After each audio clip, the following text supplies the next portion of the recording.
Theorem first.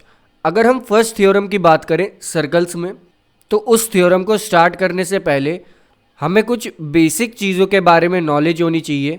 Like अगर हम एक लाइन ड्रॉ करें और एक पॉइंट रखें, तो लाइन और पॉइंट के बीच में जो शॉर्टेस्ट डिस्टेंस होता है, यानी कि शॉर्टेस्ट लाइन जो हम खींच पाते हैं कुछ इस तरह से, ये शॉर्टेस्ट डिस्टेंस वाली जो लाइन होती है ये हमेशा परपेंडिकुलर होती है इस लाइन के।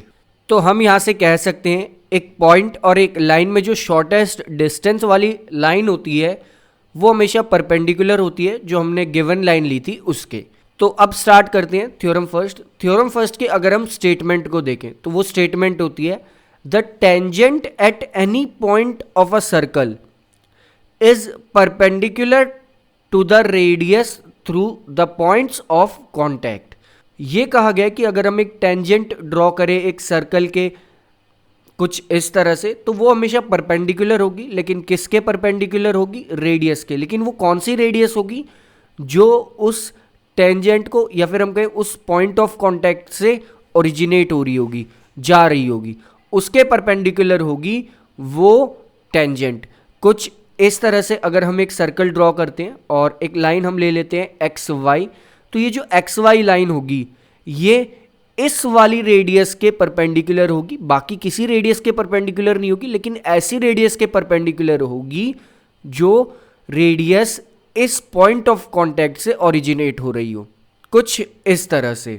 लाइक हम मान लेते हैं कि हमारे पास जो लाइन थी वो एक्स वाई थी, हमने एक सर्कल ड्रॉ करा हुआ है यहाँ पे। इस सर्कल का जो सेंटर होगा वो होगा ओ, एंड पॉइंट ऑफ कांटेक्ट को फिलहाल हम मान लेते हैं कि वो है पी। तो हम कह सकते हैं कि ओपी जो एक रेडियस है वो परपेंडिकुलर होगी लाइन एक्स वाई के। लेकिन ऐसा क्यों होगा, इसे हम बहुत इजीली प्रूव भी कर सकते हैं। लाइक हम उस लाइन पे, दैट इज़ वो एक्स वाई लाइन जो हमारे पास है, उस लाइन पे कहीं भी एक पॉइंट मान लेते हैं क्यू और उसे ओ से ज्वाइन कर लेते हैं। तो हम यहाँ से देख सकते हैं कि ओ क्यू जो होगा वो ओ पी से बड़ा होगा, और ओ पी यहाँ पर रेडियस है, और रेडियस से कोई पॉइंट अगर बड़ा है तो वो एक तरह से सर्कल के बाहर लाई करेगा, बाहर होगा। और अगर हम इस पॉइंट में, दैट इज ओ में और एक्स वाई लाइन में अगर हम शॉर्टेस्ट डिस्टेंस देखें, तो वो एक तरह से ये रेडियस वाला पाथवे ही होगा, दैट इज ये ओपी वाली लाइन होगी। और हमें पता है जो शॉर्टेस्ट डिस्टेंस होता है किसी भी पॉइंट और लाइन के बीच में वो हमेशा परपेंडिकुलर होता है। तो हम कह सकते हैं कि ये जो ओपी लाइन है वो परपेंडिकुलर होगी एक्स वाई के, और ओपी ही तो रेडियस है। तो यहाँ से ये प्रूव हो सकता है कि जो रेडियस होगी वो हमेशा परपेंडिकुलर होगी। परपेंडिकुलर किसके? एक टेंजेंट के। तो ये है हमारी सर्कल की फर्स्ट थ्योरम, जिसमें ये कहा गया है कि अगर हम एक टेंजेंट ड्रॉ करते हैं और वो टेंजेंट जो हम ड्रॉ करते हैं तो एक तरह से वो सर्कल को टच करता हुआ पास करेगा, जहाँ से वो टच करता हुआ सर्कल को पास करेगा उस पॉइंट ऑफ कांटेक्ट से अगर हम एक रेडियस ड्रॉ करें उस सर्कल के अंदर, तो वो रेडियस हमेशा परपेंडिकुलर होगी। परपेंडिकुलर किसके? उस टेंजेंट के। यही है हमारी theorem first of the circles.